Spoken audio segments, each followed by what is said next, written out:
오늘은 우리 몸의 건강과 깊이 연결된 주제를 이야기해 보려고 합니다. 겉으로는 아무렇지 않아 보이지만 몸속에서는 조용히 진행될 수 있는 변화에 대해 알아보겠습니다. 바로 고지혈증과 LDL 콜레스테롤에 관한 이야기입니다. 병원에서 혈액 검사를 하고 결과지를 받았을 때 수치 옆에 작은 표시가 붙어 있는 것을 보고 놀라셨던 분들도 계실 겁니다. 특별한 통증이 없기 때문에 대부분은 스스로 문제를 느끼지 못한 채 지나가는 경우가 많습니다. 하지만 방치했을 때의 결과는 결코 가볍지 않습니다. 심근경색이나 뇌졸중과 같은 치명적인 질환으로 이어질 수 있기 때문입니다. 그렇다고 해서 두려움만 가질 필요는 없습니다. 다행히도 고지혈증은 생활 속 실천만으로도 충분히 관리가 가능한 질환입니다. 오늘 영상에서는 그 방법을 하나하나 차근차근 알려드리겠습니다. 과학적으로 입증된 음식과 실천법을 중심으로 설명해 드리겠습니다. 정보에만 그치지 않고 실제로 적용할 수 있는 수준으로 안내해 드리겠습니다. 끝까지 함께 해주세요. 고지혈증과 LDL 콜레스테롤, 왜 문제일까요? 콜레스테롤이라는 단어를 들으면 대부분은 나쁜 것으로 생각합니다. 하지만 콜레스테롤은 우리 몸에서 꼭 필요한 물질입니다. 세포막을 만들고 호르몬을 생성하는 데 사용되며 담즙산을 만들어 소화를 돕는 역할도 합니다. 즉, 콜레스테롤 자체가 문제는 아닙니다. 문제는 균형이 깨지는 순간에 시작됩니다. 특히 LDL 콜레스테롤, 일명 나쁜 콜레스테롤이 과도하게 높아지면 문제가 됩니다. LDL이 혈관벽에 쌓이기 시작하면 딱딱한 플라크가 형성됩니다. 시간이 지날수록 플라크는 커지고 혈관은 점점 좁아집니다. 이 과정을 죽상동맥경화라고 부릅니다. 혈관이 좁아지면 혈액 흐름이 방해받습니다. 심장이나 뇌로 전달되는 혈액량이 줄어들 수 있습니다. 혈관이 막히는 순간 갑작스러운 심근경색이나 뇌졸중이 발생할 수 있습니다. 이렇듯 고지혈증은 겉으로 드러나지 않지만 조용히 위험을 키워나가는 질환입니다. 반대로 HDL 콜레스테롤은 좋은 콜레스테롤이라고 불립니다. HDL은 혈관 속에 남아있는 LDL을 회수하여 간으로 운반합니다. 즉, 청소부 역할을 하는 셈입니다. 오늘 영상에서는 LDL은 낮추고 HDL은 높이는 방법에 초점을 맞추겠습니다.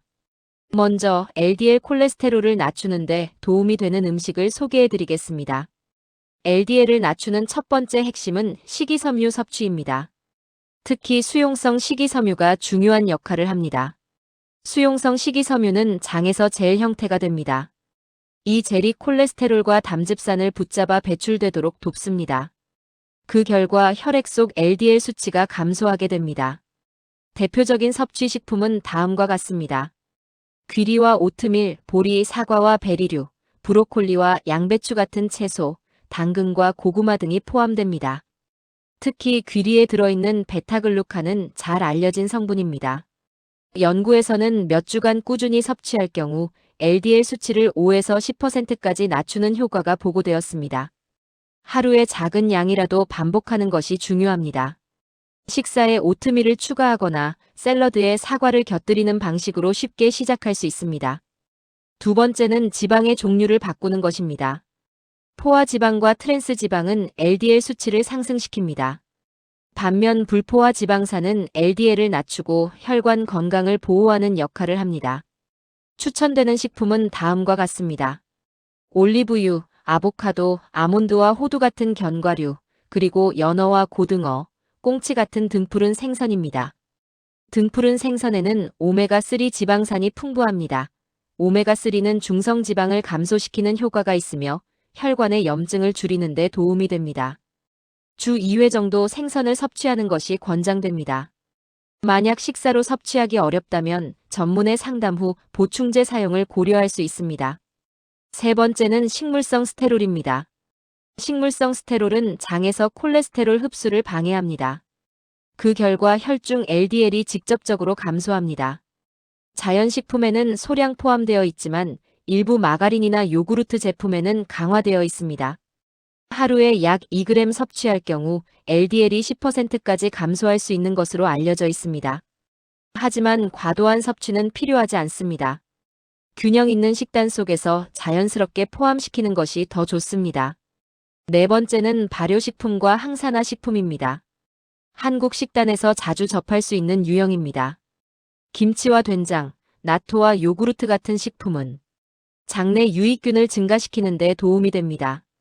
장 건강이 좋아지면 염증이 감소하고 지질 대사에도 긍정적인 영향을 미칩니다. 항산화 식품도 중요한 역할을 합니다. 베리류와 녹차, 토마토, 브로콜리 등이 대표적입니다. 이 식품들은 혈관 손상을 늦추고 플라크 형성을 억제하는 데 도움이 됩니다. LDL을 낮추기 위해 섭취하는 음식만큼 줄여야 할 음식도 중요합니다. 기름진 붉은 고기와 가공육은 포화지방이 많습니다. 버터와 생크림, 치즈 같은 유제품도 과다 섭취는 피해야 합니다. 튀김류와 패스트푸드는 트랜스 지방이 포함될 수 있습니다. 트랜스 지방은 LDL을 상승시키고 HDL을 감소시키는 최악의 조합입니다. 과자와 빵, 마가린, 냉동 가공식품에서도 발견될 수 있습니다. 또한 설탕이 많은 음료와 디저트는 중성지방 수치를 상승시키는 원인이 됩니다. 가능하면 포장식품의 라벨을 확인하는 습관이 필요합니다. 다음으로 음식 외에 LDL을 낮추는 생활 습관이 필요합니다. 첫 번째로 운동은 가장 강력한 비약물적 치료법 중 하나입니다. 일주일에 150분 이상의 유산소 운동이 권장됩니다. 빠른 걷기나 자전거, 수영 등이 포함됩니다. 근력 운동은 주 2에서 3회 추가하는 것이 좋습니다.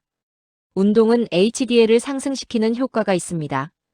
또한 체지방을 감소시켜 전반적인 지질 수치를 개선합니다. 두 번째로 체중인데 체중이 5에서 10% 감소하면 LDL과 중성지방이 눈에 띄게 줄어드는 효과가 있습니다.